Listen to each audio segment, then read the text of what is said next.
spend a lot of time talking about the nuts and bolts of English, and I wish I knew more. I wish I was better at it. I'm developed it over years, but it's just out of necessity. Also, when you do editing, I just co-wrote a book with another guy who has never been published before. He's a Marine Lieutenant Colonel, and so he would give me his stuff, and I would come back to him, and compared to him, I know a lot about English grammar at this point, but I would try to explain things to him which were a little lost on him. So it would have helped me greatly, but I was a big reader. I was just a voracious reader in grammar school and high school, and always throughout my life. And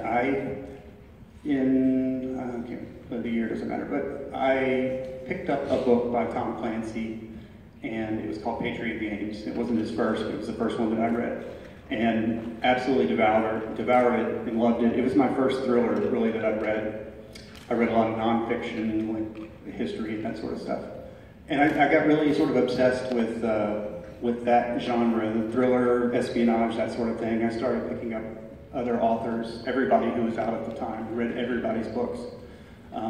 I always say that it's inspiring to read, if you want to be a writer, it's inspiring to read a book that's really, really good. But I realized pretty quickly it's really inspiring to read a book that's published by somebody who's really, really bad, because then you think, well, there's hope for me. I can maybe do this sometime. So every now and then you read a book and you're like, okay, maybe I can do this.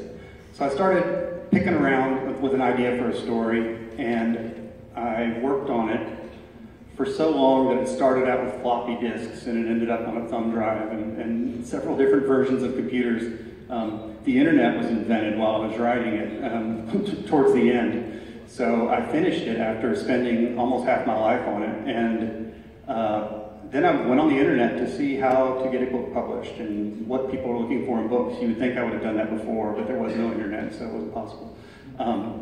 But then I read about it, and I realized the book that I'd written was way too long, had way too many main characters. It was just not going to be a marketable thing at all. So it had taken me years and years and years to write that first book, and I wrote the second book in 7 months because I knew that I could do it. It's like once you finish something, it becomes a lot more real to you. So I wrote a second book, and I got that in front of an agent, and I basically a literary agent is the guy that will get you to the publisher. And the publisher is the one that decides to publish a book. And at the time, I was working for a medical company in Memphis. I was involved in international sales, so subsidiaries in Latin America and Europe. But all I wanted to do was write, to the extent that I was at work secretly writing my books and things like that. And this agent liked my writing because I gave him my second book. But he said, this book is not very marketable, I won't be able to sell this. So he's like, if you write something else, I'll take a look at it. So that was bad news, because I just spent 7 months working on something I believed in. But I took it as falling forward. He rejected me, but he said he liked the writing. So I wrote a whole other book, and I gave him that book.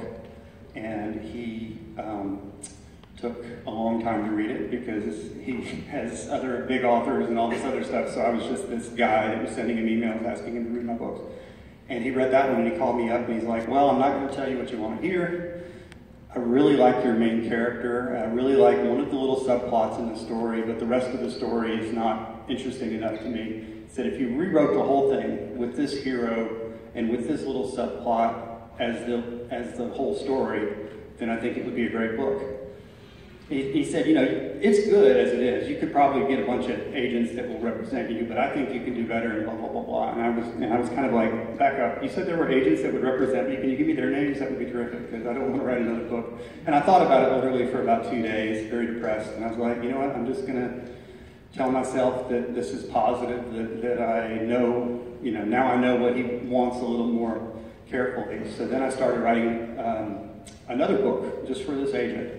And it's called The Gray Man. It was called The Gray Man, and I wrote it in 6 months, just going to Starbucks at 5:30 every morning before work, and working for about 2 hours, and then some on the weekends. I did some research. I did a research trip to Europe, and did some other types of research to make the book a little more authentic. And I turned that book in December of '08. And then by May of '08, the agent called me and he liked it, and he said, okay, I'll represent this. he sent it out to 10 different publishers in New York, and 9 of them turned me down. And it had gotten to the point where he said, okay, there's one more, it's still out with one more editor. And it's kind of a long shot because he's Tom Clancy's editor, and he's kind of a big deal. He said, but if that doesn't work, maybe you'll just have to write something else. So that went on for about a month of just sort of pins and needles, although I was not really very hopeful. And then Tom Colgan, who was Tom Clancy's editor, called me up, and he agreed to publish the book. So I was pretty thrilled. And it came out in 2009, but before it came out, they had already asked me to write 2 more novels.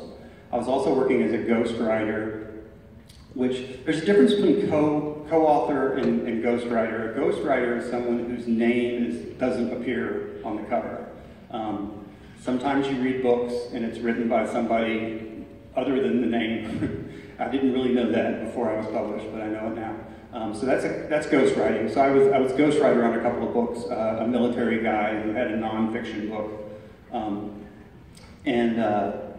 but wasn't really a thriller author. They wanted to write a thriller, so I ghost wrote it for him. But then, let's say 2 months before the Gray Man came out, and it wasn't a big release. It wasn't blowing the doors out with sales. It was a small, it's called mass market paper.